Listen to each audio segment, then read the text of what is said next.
الحمد لله نحمده ونستعينه ونستغفره ونؤمن به ونتوكل عليه ونعوذ بالله من شرور أنفسنا ومن سيئات أعمالنا.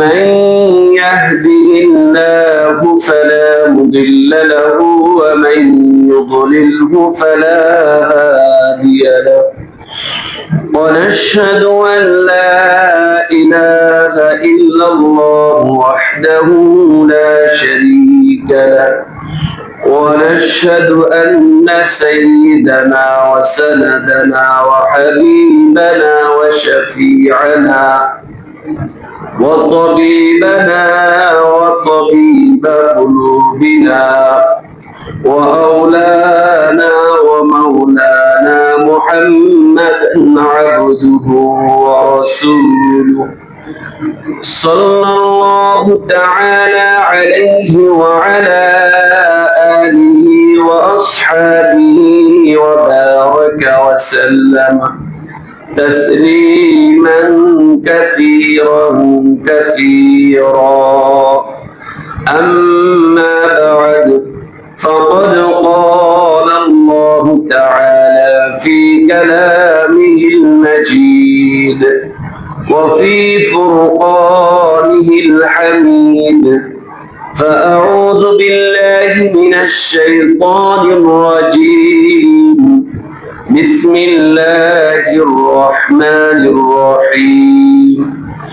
قد أفلح المؤمنون الذين هم في صلاتهم خاشعون والذين هم عن اللغو معرضون والذين هم للزكاة فاعلون والذين هم لفروجهم حافظون إلا على أزواجهم أو ما ملكت أيمانهم فإنهم غير ملومين، فمن ابتغى وراء ذلك فأولئك هم العادون.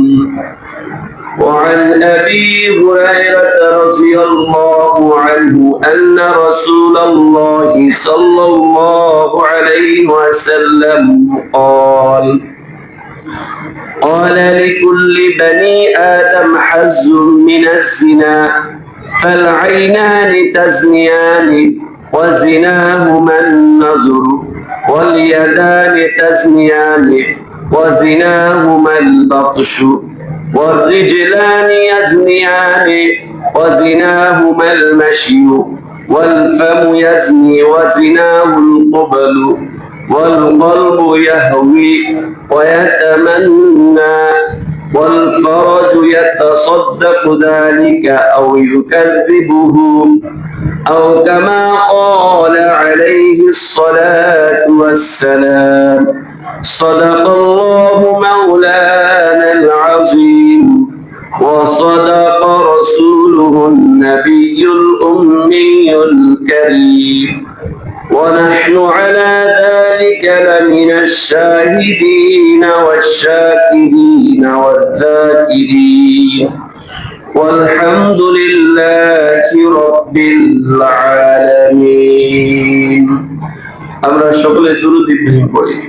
আল্লাহুম্মা সাল্লি আলা মুহাম্মাদ ওয়া আলা আলি মুহাম্মাদ কামা সাল্লাইতা আলা ইব্রাহিম ওয়া আলা আলি ইব্রাহিম ইন্নাকা হামিদুম মাজিদ। اللهم بارك على محمد وعلى آل محمد كما باركت على إبراهيم وعلى آل إبراهيم إنك حميد مجيد। صدق الله العظيم মুহতারাম মুআজ্জাজ সম্মানিত মুসল্লিয়ান ইকরাম, আসসালামু আলাইকুম ওয়া রাহমাতুল্লাহি ওয়া বারাকাতুহু। আমরা সর্বপ্রথম অন্তরের গভীর থেকে মহান আল্লাহ পাকের দরবারে শুকরিয়া আদায় করি যে আল্লাহ রাব্বুল আলামিন এই ফিতনা ফাসাদের জামানায় আল্লাহর ঘর মসজিদে সুস্থতার সাথে সকলের আগে আগে আসার বসার তৌফিক দিয়েছেন। এই জন্য আমরা অন্তর থেকে বলি আলহামদুলিল্লাহ। মুহতারাম হাজিরিন, আল্লাহ রাব্বুল আলামিনের অনুগ্রহ ছাড়া বান্দা কোনো কাজই ভালো মন্দ আল্লাহ তাআলা তৌফিক ছাড়া করতে পারে না। আল্লাহ তাআলার অনুগ্রহ হইলে, তৌফিক হইলে সেটা সম্ভব হয়। আর যত বেশি শুকরিয়া আদায় করবো আল্লাহ তাআলা তার নিয়ামতকে আরো বৃদ্ধি করে দিবেন, বাড়াই দিবেন। এজন্য শুকরিয়া শুধু মসজিদে না, সর্ব অবস্থায় সব জায়গায় ভালো কাজ করতে পারলেই সর্বপ্রথম আল্লাহ তাআলার কৃতজ্ঞতা আদায় করব। মুহতারাম হাজিরিন, আমি আপনাদের সম্মুখে কোরআনুল কারীম থেকে সূরা মুমিনের শুরুর কিছু আয়াত তেলাওয়াত করেছি। রাসূল করিম সাল্লাল্লাহু আলাইহি ওয়াসাল্লামের অসংখ্য অগণিত হাদিসে পাক থেকে একখানা হাদিস তেলাওয়াত করেছি। আল্লাহ তাআলা তৌফিক দিলে অল্প সময়ে এই আয়াত হাদিসের আলোকে বর্তমানে আমাদের বিবাহের যে প্রচলিত নিয়ম কানুন, শরীয়ত সম্মত যে সকল নিয়ম কানুন, এর উপর কিছু আলোচনা করার চেষ্টা করব ইনশাআল্লাহ। মুহতারাম হাজিরিন, আল্লাহ পাক সূরা মুমিনের শুরুর কিছু আয়াত 10 আয়াতে মুমিনের কিছু সিফাত সম্পর্কে বর্ণনা করেছেন যে সফল মুমিন কারা, সফল মুমিন কারা। ক্বাদ আফলাহাল মুমিনুন, মুমিনগণ সফল কাম হয়ে গিয়েছে। এই সকল সফল মুমিন কারা, তাদের গুণ বর্ণনা করেছেন। এক নম্বর হল আল্লাযীনা হুম ফি সালাতিহিম খাশিউন, সফল মুমিন তারাই যারা তাদের নামাজে বিনয়ী হয়। খাশিউন ওয়াল্লাযীনা হুম আনিল লাগবি মুরিদুন, সফল মুমিন তারাই যারা অনর্থক কাজ থেকে বিরত থাকে। যে কাজে দুনিয়াবি কোনো লাভ নাই, আখিরাতের কোনো ফায়দা নাই, ওইরকম কাজ থেকে যারা বিরত থাকে, ওই সকল মুমিন হলো সফল। তারপরে বলছেন ওয়াল্লাযীনা হুম লিযাকাতি ফাঈলুন, সফল মুমিন তারাই যারা তাদের যাকাত আদায় করে। তারপরে 4 নাম্বার সফল মুমিন ওয়াল্লাযীনা হুম লিফুরুজিহিম হাফিজুন, খুব খেয়াল করে শুনবো। 4 নাম্বার হলো সফল মুমিন তারাই যারা নিজের যৌবন চাহিদাকে, নিজের যৌবনকে সংরক্ষণ করে। এটা হলো সফল মুমিন, নিজের যৌবনকে সংরক্ষণ করা, যৌন চাহিদাকে সংরক্ষণ করা। হ্যাঁ, ইল্লা আলা আজওয়াজি, তবে তাদের স্ত্রীদের ব্যাপারে, আও মা মালাকাত আইমানুহুম, তাদের অধিকারভুক্ত মালিকানা দাসীর ব্যাপারে, এই ব্যাপারে তারা সংরক্ষণ না করলে তিরস্কৃত হবে না। ফাইন্নাহুম গায়রু মালুমিন, এই দুই ব্যাপারে তারা তিরস্কৃত হবে না। বাকি এই দুই পথ ছাড়া বাকি যেই পথে তার যৌন হেফাজত করতে পারবে না, যৌন চাহিদা মিটাবে, সেখানে তারা পরবর্তী আয়াত আল্লাহ রাব্বুল আলামিন বলেন ফামানি বিতাগা ওয়ারা যালিকা, এই দুই পথ ছাড়া অন্য যে কোনো পথ তালাশ করবে, ফাউলাইকা হুমুল আদুন, তারা হবে সীমা লঙ্ঘনকারী, নিজের উপর অবিচারকারী, তারা হবে সীমা লঙ্ঘনকারী।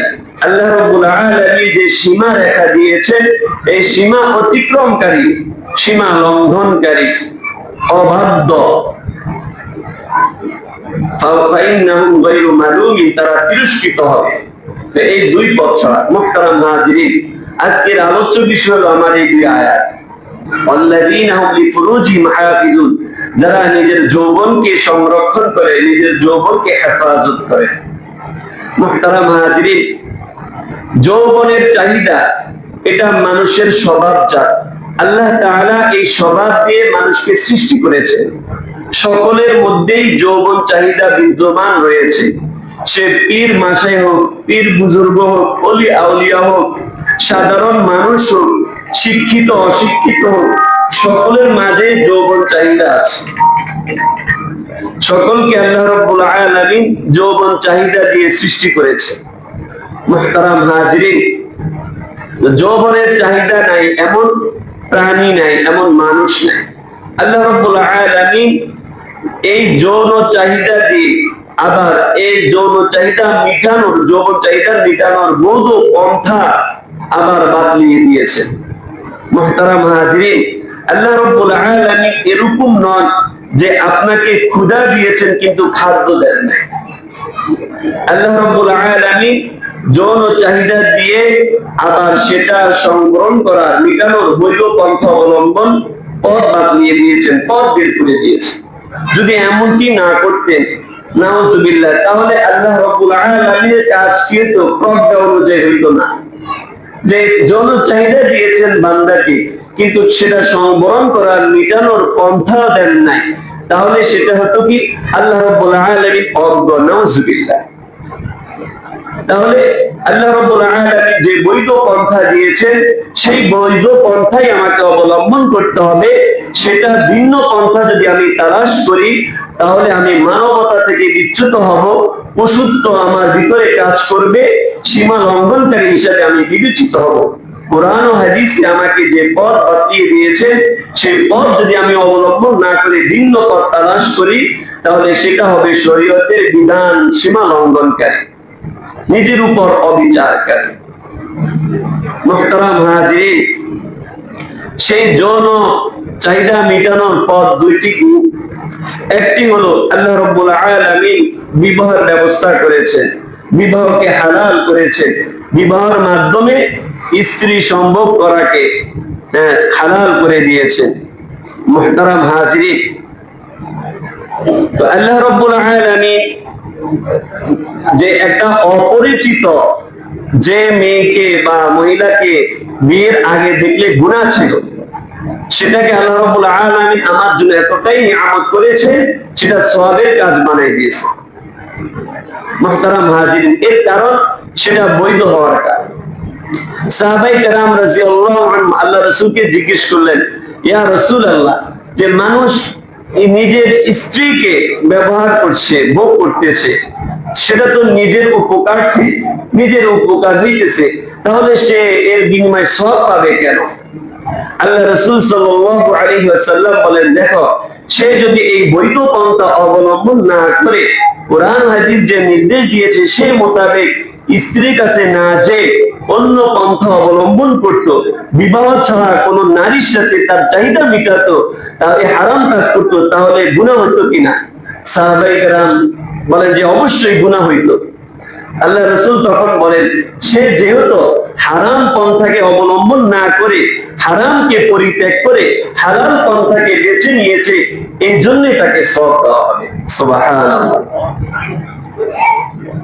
মুহতারাম হাজিরিন, তো ইসলাম ধর্ম আল্লাহ রাব্বুল আলামিন সমস্ত বস্তুর মাঝে ভারসাম্যতা রক্ষা করেছে, সমস্ত বস্তুর মাঝে ভারসাম্যতা দিয়েছেন। আল্লাহ রাব্বুল আলামিন মানব জাতির প্রজনন, বংশ বিস্তারের বৈধ পন্থা বাতলিয়ে দিয়েছে। মুহতারাম হাজিরিন, তো যে কথা বলতেছিলাম, আল্লাহ রাব্বুল আলামিন আমাদেরকে চাহিদাও দিয়েছেন, সেটা বৈধ পন্থাও কি দিয়েছেন ভাই? বাতলিয়ে দিয়েছেন। বৈধ পন্থা কয়টি? দুইটি। এক নম্বর হলো বিবাহ। তো ইসলাম ধর্ম ছাড়া বিভিন্ন ধর্মে দেখা যায়, যেমন খ্রিস্ট ধর্মে আছে যে একটু বাড়াবাড়ি বলতে, তাদের ধর্মে আছে বৈরাগ্যতা অবলম্বন করা। ইসলাম ধর্মে কোনো বৈরাগ্যতা নাই, ইসলাম ধর্মে বৈরাগ্যতা নাই। খ্রিস্ট ধর্মে দেখা যায় বৈরাগ্যতা অবলম্বন করা। বৈরাগ্যতা মানে সংসার থেকে যাদেরকে বলে, সংসার থেকে কিছু লোক তাদেরকে বৈরাগ্যতা এভাবে প্রদর্শন করে যে তারা নিজের উপর সমস্ত ভোগকে হারাম করে নিয়েছে। তারা মনে করে দুনিয়ার মধ্যে যদি ভোগ করি, নিজেরকে আত্মাকে শান্তি দিই, স্বাদ গ্রহণ করি, তাহলে আল্লাহ তাআলা নৈকট্য অর্জন করা যাবে না। আল্লাহ তাআলা নৈকট্য পাইতে হলে, আল্লাহ তাআলা সন্তুষ্টি অর্জন করতে হলে দুনিয়ার প্রতি আমার অনাসক্তি তৈরি করতে হবে, দুনিয়ার ভোগ থেকে আমাকে বাঁচায় রাখতে হবে। তো তারা কিছু লোক এই সাধনা করে তাদেরকে বৈরাগ্য বলে খ্রিস্ট ধর্ম। এবং তারা গির্জায় এসে বিভিন্ন দেশ থেকে পাদ্রীরা এসে সেখানে অবস্থান করে। তারা বিবাহের মাধ্যমে যে স্বাদ গ্রহণ করবে এটা থেকে তারা নিজেদেরকে বাঁচায় রাখে বিবাহ থেকে। এর কারণ এই যে একটা স্বাদ নেওয়া, স্বাদ গ্রহণ করা, এর থেকে নিজেকে বাঁচায় তারা মনে করে আল্লাহ তাআলার নৈকট্য পাবো, আমার নফসকে আমি শাস্তি দিব, আমার আত্মাকে শাস্তি দিয়ে আত্মাকে দমন করে আমি আল্লাহ রাব্বুল আলামিনের নিকট বাচন হব। মুহতারাম হাজির, এর ফলে দেখা গিয়েছে খ্রিস্টান ধর্মের মধ্যে যেমন পুরুষেরা বৈরাগ্যতা অবলম্বন করে, কিছু নারীরাও নিজেদেরকে গির্জার জন্য উৎসর্গ করে দেয়, নিজেকে উৎসর্গ করে দেয়, অর্থাৎ তাদেরকে নান বলা হয়। তারা গির্জায় থাকে, গির্জার সেবায়, গির্জার খেদমতে থাকে। তাদের মাসিহ, যারা ঈসা আলাইহিস সালামকে মাসিহ বলে, তাদের জন্য ঈসা আলাইহিস সালামের জন্য নিজেকে সমর্পণ করে দেয় গির্জার মধ্যে। মুহতারাম হাজির, এর ফলপ্রসূতে দেখা গেছে যে একই গির্জায় যখন পুরুষ পাদ্রীও থাকে এবং মহিলা পাদ্রীও থাকে, এর ফলে দেখা গেছে খ্রিস্টান যে তাদের যে গির্জা সেটা হয়েছে অশ্লীলতার একটা কারখানা, জিনা এবং ব্যভিচারের একটা কারখানা হয়ে গেছে। মুহতারাম হাজিরিন, তো একই গির্জা যখন নারী পুরুষ একসাথে থাকে, তো তারা এটাকে প্রথম অবস্থায় এরকম দেখেছে যে আমি আমার আত্মাকে যত বেশি দমন করতে পারবো তত বেশি আল্লাহর নৈকট্য অর্জন করতে পারবো। যখন একই ঘরের ভিতর থেকে আমার কাম প্রবৃত্তি প্রবল হবে, তারপরে আমি আমার নফসকে দমন করব, আমার আত্মাকে শায়েস্তা হবে, আল্লাহ পাকের নৈকট্য আমার অর্জন হবে একই ঘরে। তারপরে তারা তাদের একটু আপডেট করে চিন্তা করলো, যখন এই সাধনায় আমরা উত্তীর্ণ হতে পারলাম, তখন আমরা একই রুমে থাকি। এক রুমে থাকার পরে যখন দীর্ঘদিন থাকার পরে যখন সেখানেও আমার আত্মাকে দমন করতে পারবো, আমার নফসকে দমন করতে পারবো, আরো বেশি আল্লাহ তাআলার নৈকট্য অর্জন করতে পারবো। একই রুমে থাকার পরে তারপরে হলো কি একই বিছানা। মুহতারাম হাজিরিন, একই বিছানায় যখন পাদ্রী থাকে, নান থাকে, তো তারপরে যা হওয়ার তাই হয়, কারণ তারা তো মানুষ। আল্লাহ রাব্বুল আলামিন তাদেরকে তো চাহিদা দিয়ে দুনিয়াতে প্রেরণ করেছে। ফলে এর ফলে কি হয়েছে, যেটা উপাসনা ছিল তাদের, খ্রিস্টানদের উপাসনা ছিল, সেটা বৈরাগ্যতার নামে এখন অশ্লীলতার কারখানা হয়েছে। মুহতারাম হাজিরিন, কিন্তু আল্লাহ রাব্বুল আলামিন ইসলামকে করেছেন মনোনীত ধর্ম, পছন্দনীয় ধর্ম। এই ধর্মের মধ্যে আল্লাহ রাব্বুল আলামিন ভারসাম্যতা রেখেছেন। আল্লাহ রাব্বুল আলামিন যৌবনের চাহিদাও দিয়েছেন, আর সেই যৌবনের চাহিদা মেটানোর হালাল পন্থাও বাতলিয়ে দিয়েছেন। তার একটি হলো কি ভাই, বিবাহ। সুন্নাত তরিকায় কোরআন হাদিসের নিয়ম অনুযায়ী বিবাহ করবে, তার জন্য হালাল হয়ে যাবে। যেটা গুনার বস্তু ছিল সেটা সওয়াবের কারণ হয়ে যাবে। সুবহানাল্লাহ। মুহতারাম হাজিরিন, তাহলে ইসলামই একমাত্র সৌন্দর্য। তো খ্রিস্টান ধর্ম যেটা, সেটা তাদেরকে কি দিল, ধোঁকা দিল, বৈরাগ্যতার নামে অশ্লীলতার পথ বেছে দিল। মুহতারাম হাজিরিন, তো মানুষ যেন ভুল পথ তালাশ না করে, এই জন্যই আল্লাহ রাব্বুল আলামিন এই বিবাহকে হালাল পন্থা হিসাবে আমাদের জন্য মনোনীত করেছেন। কিন্তু আজকে এই হালাল পন্থাকে আল্লাহ রাব্বুল আলামিন, আল্লাহ রাসূল সাল্লাল্লাহু আলাইহি ওয়াসাল্লাম এটাকে সহজ করেছেন, বিবাহ করেছেন একেবারেই সহজ। এমনকি ছেলে মেয়ে যখন উপযুক্ত হবে, তাদের পছন্দনীয় পাত্র যখন কুফু মিলবে, পাত্র মিলে যাবে, তখন তাদের জন্য 3 জন সাক্ষী হলেই হয়, আর একটু মোহর হলেই হয়ে যায়। ইজাব কবুলের মাধ্যমে দুজনের বিবাহ সংগঠিত হয়ে যায়। হ্যাঁ, খুতবা পড়া, দোয়া করা, এগুলো হলো সুন্নত বিষয়, করলে সুন্নত আদায় হবে, না হলে আদায় হবে না। বিবাহ এতটুকুর মধ্যে, ছেলে মেয়ে যখন উপযুক্ত হবে, পছন্দ হবে, সাক্ষীর সম্মুখে দুজন ইজাব কবুলের মাধ্যমে বিয়ে হয়ে যাবে। তো আমরা যেহেতু বিবাহ ইজাব কবুল পড়াইতে জানি না, এই জন্য কি করি, কাজী আনি, হুজুর আনি, খুতবা পাঠ করাই, বরকতের জন্য দোয়া করাই, কিন্তু এগুলো কোনোটাই বিবাহের শর্ত নয়। এক একটা সুন্নাত, সৌন্দর্য, মুস্তাহাব। মুহতারাম হাজিরিন, একেবারে সহজ করেছেন বিবাহকে, আর জিনাকে করেছেন ঘৃণার কাজ। কিন্তু বর্তমান সমাজ আমার আপনার বানানো সমাজ, আমার আপনার মনোনীত সমাজ বিবাহ করেছে কঠিন থেকে কঠিন, আর জিনার পথকে করেছে সহজ থেকে সহজ। মুহতারাম হাজিরিন, একটা ছেলে যখন বিবাহের বয়স হয়, উপযুক্ত হয়, তো সে বিবাহ করতে পারে না। এর কারণ তার মোটা অঙ্কের ব্যালেন্স লাগবে। একটা প্রথা আছে গায়ে হলুদে, সেই প্রথা তাকে পালন করতে হলে বিশাল অঙ্কের ব্যাপার। মেয়ের জন্য গয়নাকাটি এই পরিমাণ লাগবে, কাপড় চোপড় এই পরিমাণ লাগবে, এর জন্য তার বিশাল অ্যামাউন্টের প্রয়োজন। তারপরে বিশাল আয়োজন করতে হবে, পাড়া প্রতিবেশী অলিমা করতে হবে। তারপরে এটা একটা তার এই প্রথা তার মানতে হলে আবার বিশাল অঙ্কের ব্যাপার। বিভিন্ন শর্ত সারায়াতের কারণে, বিভিন্ন বেড়াজালের কারণে বিবাহ হয়েছে অনেক কঠিন। আর মেয়েকে বিবাহ দিতে পারছে না, উপযুক্ত মেয়ে, বয়স হয়েছে, সব দিক দিয়ে ঠিক, কিন্তু অনেক টাকা যৌতুক লাগবে। মুহতারাম হাজিরিন, তো এর ফলে কি হয়েছে যে একটা উপযুক্ত ছেলে বা একজন উপযুক্ত মেয়ে যখন বিবাহের সময় হয়েছে, বিবাহ দেওয়া এখন উচিত মানবিক সব দিক দিয়ে। যখন আমরা সামাজিক কারণে, বিভিন্ন শর্ত সারায়াতের কারণে বিবাহ দিতে পারি না, ফলে এর দ্বারা কি হয়, গুনার পথ তারা বেছে নেয়।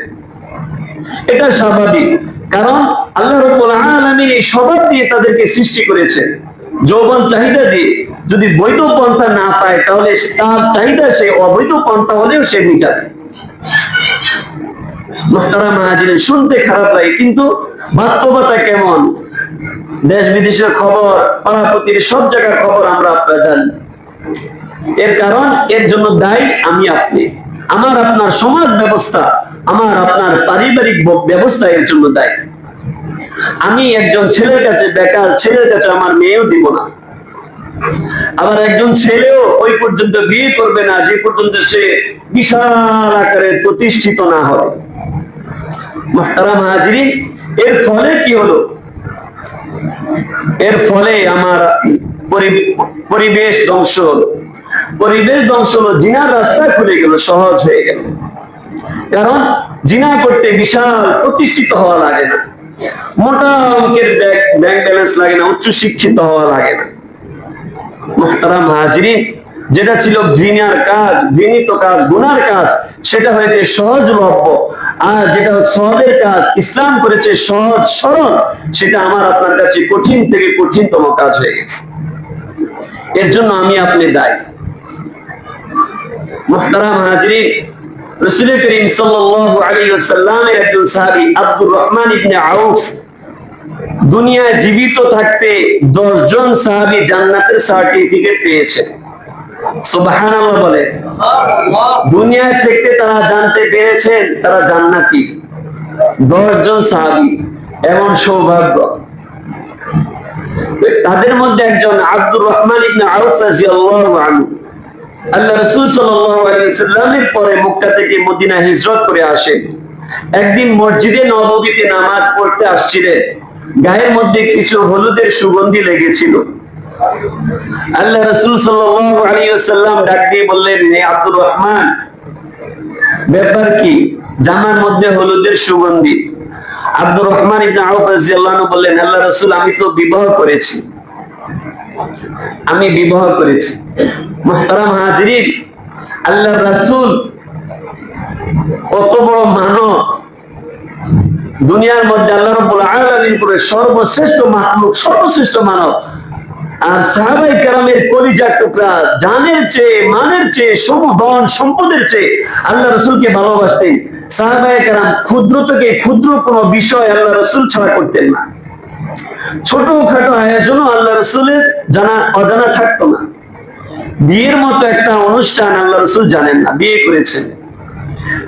সাহাবায়ে কেরাম এটা জানানোকে প্রয়োজন মনে করেন না, আল্লাহ রাসূলও জানান নাই, এ ব্যাপারে অভিযোগ করেন না। কিন্তু আমার আপনার ব্যাপারে পাড়া প্রতিবেশী না জানলে, অমুক ব্যক্তি, ওই প্রেসিডেন্ট না জানলে বিয়ে আবার হয় কিভাবে? বিশাল ডাকডোল বাজাইতে হবে, বড় আয়োজন করতে হবে, লক্ষ টাকা খরচ করতে হবে, তারপরে তো বিয়ে। মুহতারাম হাজিরিন, জান্নাতের সুসংবাদ প্রাপ্ত আল্লাহ রাসূলকে পর্যন্ত জানান নাই। হযরত জাবির রাদিয়াল্লাহু আনহু আল্লাহর রাসূলের খুব আদরের সাহাবী, এসে আল্লাহ রাসূল সাল্লাল্লাহু আলাইহি ওয়াসাল্লামকে বলতেছেন, আল্লাহ রাসূল আমি তো বিবাহ করেছি। আল্লাহ রাসূল মুচকি হেসে বললেন, কুমারী মেয়েকে করেছো না বিধবা মেয়েকে? হযরত জাবির রাদিয়াল্লাহু আনহু বলেন, আল্লাহ রাসূল আমার 6 জন ছোট ছোট বোন আছে, আমি চিন্তা করলাম যদি কুমারী মেয়ে বিবাহ করি তাদের দেখভাল করবে কিভাবে, এজন্য আমি বিধবা মেয়েকে করেছি, বিধবা মহিলাকে করেছি তাদের দেখভাল করার জন্য ভালোভাবে। মুহতারাম হাজিরিন, বাস এতটুকু আল্লাহ রাসূল তাদের জন্য বরকতের দোয়া করে দিলেন, আর কিছু না। মুহতারাম হাজিরিন, এই ছিল সাহাবায়ে কেরামের বিবাহের অবস্থা। আমরা বিভিন্ন শর্ত শারায়েতের কারণে বিবাহকে অনেক কঠিন করে দিয়েছি, তাই আজকে সমাজ ব্যবস্থা এত নিচু নেমেছে।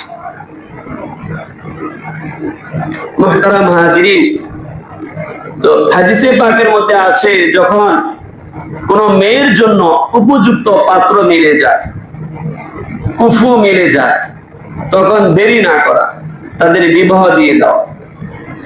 কোন ছেলের জন্য যখন উপযুক্ত মেয়ে মিলে যায়, কুফু মিলে যায়, দেরি না করে বিবাহ দিয়ে দেওয়া, এর মধ্যে কল্যাণ রয়েছে। মুহতারাম হাজিরিন, এর মধ্যে কামিয়াবি রয়েছে। তো আমি যে কথা বলতেছিলাম শুরু কথাটা আবার বলি। আল্লাহ রাব্বুল আলামিন স্বভাব জাত হিসাবে যৌবন চাহিদা সকলকে দিয়ে সৃষ্টি করেছে। এই যৌবন চাহিদা মেটানোর দুইটা পন্থা রেখেছেন, বৈধ পন্থা। এক নম্বর বিবাহ, এই সম্পর্কে কিছু আলোচনা হয়েছে। আরেকটি পথ হলো দাসী ব্যবস্থা। রাসূল করিম সাল্লাল্লাহু আলাইহি ওয়াসাল্লাম যখন দুনিয়াতে আগমন করেন তখন সারা পৃথিবীতে দাসী প্রথা চালু ছিল। আল্লাহ রাসূলের পরেও যুগ যুগ পর্যন্ত এই দাসী প্রথা ছিল। বর্তমানে দাসী প্রথা নাই। ওই দাসীদেরকেও আল্লাহ রাব্বুল আলামিন মুনিবদের জন্য বৈধ করে দিয়েছিলেন স্ত্রীদের মতো করে। তো এই দুই পন্থা ছিল। তো দাসী ব্যবস্থা যেহেতু এখন নাই, আমি কাউকে টাকা দিলাম আর মনে মনে মানায় নিলাম দাসী, এটা হবে না। দাসী ব্যবস্থা এখন নাই। তো এই দুই পন্থা কোরআনুল কারীমের মধ্যে আছে। আল্লাহ রাব্বুল আলামিন মানুষকে এই হালাল দুইটি পন্থা বাতলিয়ে দিয়েছেন। এই দুই পন্থা ছাড়া কোরআনুল কারীমে বলেন ফামানিবতাগা যালিকা, যারা এই দুই পন্থা ছাড়া অন্য রাস্তা তালাশ করবে, অন্য রাস্তা খুঁজবে, ফাউলাইকা হুমুল আদুন, তারা হবে সীমা লঙ্ঘনকারী, সীমা অতিক্রমকারী, নিজের উপর অবিচারকারী, তাদের বিচার হবে, শাস্তি হবে। মুহতারাম হাজিরিন, আল্লাহ রাব্বুল আলামিন তো আমাকে আপনাকে এই চাহিদা দিয়ে বৈধ পন্থাও দিয়েছেন, আবার যাতে করে আমার অপাত্রে আমার যৌবন চাহিদা না মিটে, অপাত্রে যেন ব্যবহার না হয়, জুলুম যেন না হয়, নিজের উপর যেন অত্যাচার না হয়, সেজন্যও কোরআনুল কারীমে জিনার ব্যাপারে বহু জায়গায় সতর্ক করেছেন। মুহতারাম হাজিরিন, জিনার শাস্তি হলো আল্লাহ রাব্বুল আলামিন নারী পুরুষকে জাহান্নামের মধ্যে অগ্নিকুণ্ডলীর মধ্যে ফেলাবে, দাও দাও করে জ্বলতে থাকবে, অগ্নিকুণ্ডলীর মধ্যে ঘুরতে থাকবে, আগুনের মধ্যে জ্বলতে থাকবে, কয়লা হয়ে যাবে, আবার গোশত মাংস শরীর দেওয়া হবে, আবার এইভাবে উঠতে থাকবে। বলা হয়েছে যে ওই সকল নারী পুরুষকে খাদ্য হিসেবে পচা গোশত দেওয়া হবে, পচা মাংস তারা ভক্ষণ করবে, ভালো মাংস তাদেরকে দেওয়া হবে না। তাদেরকে বলা হবে তোমরা দুনিয়াতে হালাল ব্যবস্থা রেখে যেহেতু হারাম অবলম্বন করেছো, আজকে তোমাদের জন্য খাদ্য হারাম হবে। মুহতারাম হাজিরিন, জিনার আরো ভয়াবহ শাস্তি রয়েছে। আল্লাহ রাব্বুল আলামিন কোরআনুল কারীমের মধ্যে এই ব্যাপারে সতর্ক করেছেন, এবং এই সতর্কতামূলক এই জিনা থেকে বাঁচার জন্য আমার আপনাকে দুইটা পাহারাও দিয়েছেন। এক নম্বর পাহারা হলো আন-নজরু, নজর, দৃষ্টি। তো মানুষ যখন দৃষ্টিকে হেফাজত করবে, নজরকে হেফাজত করবে, তাহলে সে 50% জিনা থেকে বাঁচতে পারবে। কারণ প্রথম মানুষ গুনার প্রথম ধাপ হলো দৃষ্টি, বদ নজর। দৃষ্টি দেওয়ার দ্বারা তার মনের মধ্যে কুধারণা আসে, কুপ্রবৃত্তি আসে। এমন দৃষ্টির কারণে, অনেক দৃষ্টির কারণে তারপরে গুনাহ পর্যন্ত গিয়ে লিপ্ত হয়। আল্লাহ রাসূল সাল্লাল্লাহু আলাইহি ওয়াসাল্লাম হাদিসে পাকের মধ্যে বলেন, হযরত আবু হুরায়রা রাদিয়াল্লাহু আনহু থেকে বর্ণিত, লিকুল্লি বানি আদম হাজ্জুন মিনাজ জিনা, প্রত্যেক বনি আদমের জিনার একটা হদ রয়েছে। ফাল আইনানি তাজনিয়ানি, মানুষের দুই চোখ জিনা করে। ওয়া জিনাহুমা নজরু, আর চোখের জিনা হলো দৃষ্টি। যখন খারাপ দৃষ্টিতে কোন নারীর দিকে, বেগানা নারীর দিকে তাকায়, কল্পনা জল্পনা করে, তো এটা তার চোখের জন্য জিনা হয়। নাউজুবিল্লাহ। ওয়াল ইয়াদানি তাজনিয়ানি, দুই হাত, মানুষের দুই হাত জিনা করে। ওয়া জিনাহুমাল বাতশু, আর হাতের জিনা হলো হাত দ্বারা ধরা। ওয়া রিজলানি ইয়াজনিয়ানি, মানুষের দুই পা জিনা করে। ওয়া জিনাহুমাল মাশিউ, আর পায়ের জিনা হলো ওই জিনার স্থানে হেঁটে যাওয়া। ওয়াল ফামু ইয়াজনি ওয়া জিনাহুমাল কবল, মানুষের মুখ জিনা করে, এই জিনা, মুখের জিনা হলো চুম্বন করা। ওয়াল কলবু ইয়াহউই ওয়া ইয়াতামান্না, মানুষের কলব জিনা করে, কলবের জিনা হলো খারাপ ধারণা করা, আকাঙ্ক্ষা করা। ওয়াল ফারজু ইয়াতাসাদ্দাকু যালিকা, আল্লাহ রাসূল বলেন তারপরে ওয়াল ফারজু, তার যৌবন সেটাকে সত্যায়িত করে। তার গোপন অঙ্গ, তার ওই চোখে যেটা দেখেছে, অন্তরে যেটা পরিকল্পনা করেছে, হাত দ্বারা যেটাই ধরেছে, পাও দ্বারা গমন করেছে, সেটাকে সত্যায়িত করে হলো তার ফরজ, তার গোপন অঙ্গ। আও ইউকাযিবু, অথবা মিথ্যা প্রমাণিত করে। মুহতারাম হাজিরিন, তাহলে আল্লাহ রাসূল সাল্লাল্লাহু আলাইহি ওয়াসাল্লামের ওই শিবানী, আল্লাহ রাসূল সাল্লাল্লাহু আলাইহি ওয়াসাল্লাম আমাদেরকে হেদায়েত করেছেন, আমাদেরকে সতর্ক করেছেন। এই গুনার প্রথম ধাপ হলো কুদৃষ্টি। আমার কুদৃষ্টি থেকে আমাকে হেফাজত করতে হবে। মুহতারাম হাজিরিন, আল্লাহ রাসূল, আল্লাহ রাব্বুল আলামিন কুরআনুল কারীমের মধ্যে এই কুদৃষ্টি থেকে কিভাবে বাঁচতে পারবো, নজর থেকে কিভাবে বাঁচতে পারবো, আল্লাহ রাব্বুল আলামিন সূরা মুমিনের মধ্যে বলেন মুমিনদেরকে, কুল লিল মুমিনিনা ইয়াগুদ্দু মিন আবসারিহিম, কুল লিল মুমিনিনা, হে রাসূল আপনি মুমিনদেরকে বলেন, ইয়াগুদ্দু মিন আবসারিহিম, তারা যখন রাস্তায় চলবে, মিন আবসারিহিম, তাদের চক্ষুগুলোকে হেফাজত করবে, চক্ষুকে নত করে রাখবে, অবনত করবে, চোখে অবনত করে রাখবে। ওয়াহফাজু ফুরুজাহুম, এবং তাদের যৌনাঙ্গকে, গোপনাঙ্গকে হেফাজত করবে। যালিকা আযকা লাহুম, এটাই তাদের জন্য সর্বোত্তম পবিত্রতা।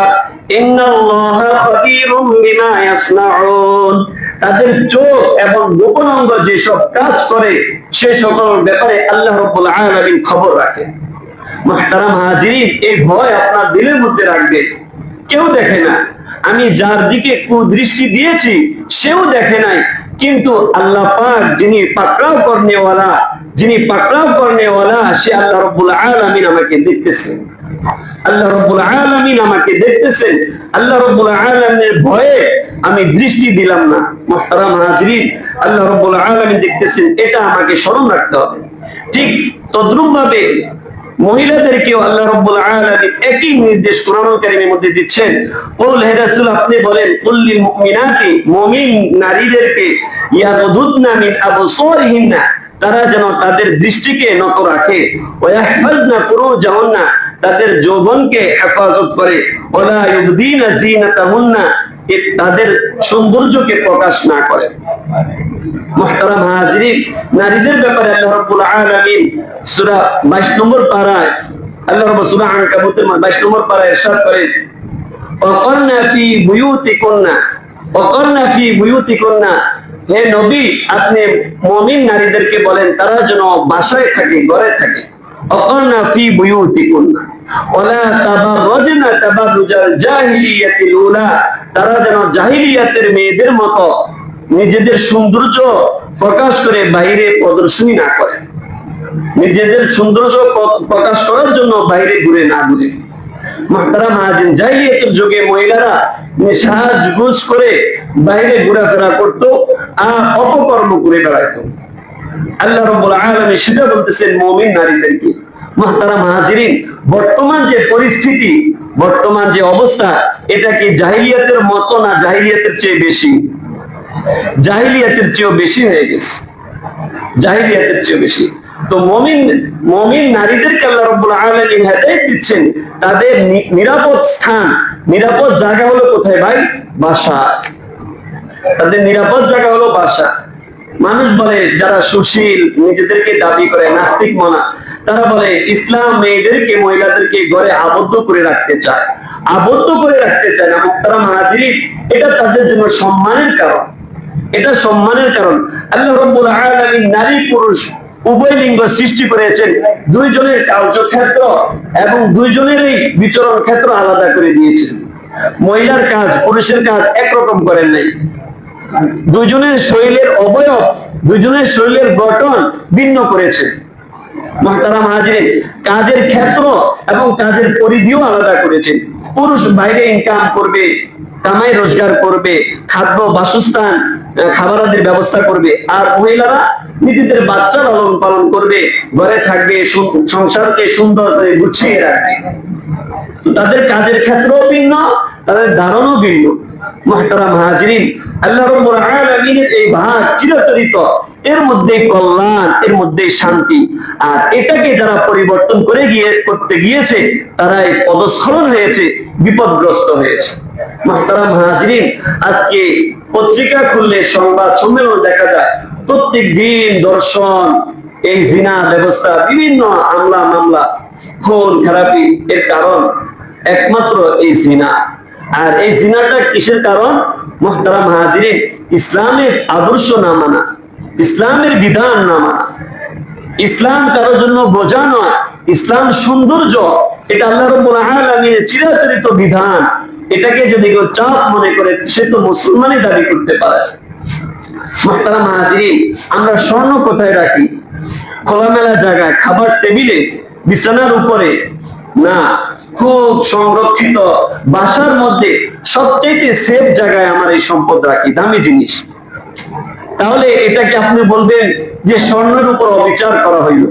এত দামি জিনিস, এটাকে এত লুকিয়ে রাখে, এটাকে ঢাকনার উপর ঢাকনা, পর্দার উপর পর্দা করানো হয়, স্বর্ণের উপর অবিচার করা হলে এটা বলা যাবে? এটা দামি জিনিস, এটা সংরক্ষণ সেভাবে। আল্লাহ রাব্বুল আলামিন নারী জাতিকে দামি করেছেন, মূল্যবান করেছেন। এই জন্য একজন মহিলা স্বামীর সম্পদ থেকেও মিরাজ পায়, আবার বাপের সম্পদ থেকেও মিরাজ পায়। সর্বলাইনে আল্লাহ রাব্বুল আলামিন নারীদেরকে আল্লাহ রাব্বুল আলামিন মর্যাদা দিয়েছেন, সম্মান দিয়েছেন, কিন্তু আমাদের বুঝের কমতি। মুহতারাম হাজিরিন, আল্লাহ রাব্বুল আলামিন এ ব্যাপারে আরো অনেক আলোচনা ছিল, সময় সংক্ষেপ, বাইরে বৃষ্টিরও সম্ভাবনা। তো যাই হোক, আমি যেটা বলতেছিলাম মুহতারাম হাজিরিন, এক নম্বর আল্লাহ রাব্বুল আলামিন জিনা থেকে হেফাজত করার এক নম্বর মাধ্যম হলো আর নজর, নজরকে হেফাজত করা। নজর যদি আমি হেফাজত করতে পারি, তাহলে এই গুনাহ থেকে আমি অর্ধেক বাঁচতে পারবো। দ্বিতীয় আরেকটা হলো পর্দা, মেয়েদেরকে দ্বিতীয় কারণ হলো পর্দা, মেয়েদেরকে পর্দা করা। মুহতারাম হাজিরিন, আজকে যে অবস্থা আপনারা সবাই উপলব্ধি করতে পারতেছেন, বাংলাদেশের সবচেয়ে বড় ফকিহ, বাংলাদেশে না উপমহাদেশের মধ্যে উল্লেখযোগ্য ফকিহ মুফতি আব্দুল মালিক সাহেব, ফকিহ আব্দুল মালিক সাহেব, তিনি বলছিলেন, তিনি না, এটা ইসলামের বিধান, আপনার মেয়ে যখন 7 বছর হয় এবং দেখতে তাকে একটু বড় মনে হয়, গঠনের মধ্যে একটু লাবণ্যতা আসে, যাদের অন্তরে রোগ আছে, যাদের অন্তরে খারাপি আছে, তাদের দৃষ্টিতে পড়বে এরকম মনে হয়। কিছু মেয়ে আছে অল্প বয়সে বড় মনে হয়। তিনি বলেন যে শরীয়তের বিধান হলো তাকে পর্দা করা। ওই যে সাবালেগ হওয়ার আগ পর্যন্ত সেদিকে দেখা যাবে না। বর্তমানে দেখেন, এই কথা আমরা আগে থেকেও বলতেছি, কিন্তু আমাদেরকে গালিগালাজ করে এই ছোট বাচ্চাদেরকে পর্দা করাবে, তাদের মাথায় কি আছে? কিন্তু আজকে দেখেন ছোট ছোট বাচ্চাদের কি হালত, কি অবস্থা, ঘরে নিরাপদ নাই, বাসায় নিরাপদ নাই, বাপ মার হাত ছাড়া হইলে অনিরাপদ হয়ে যায়।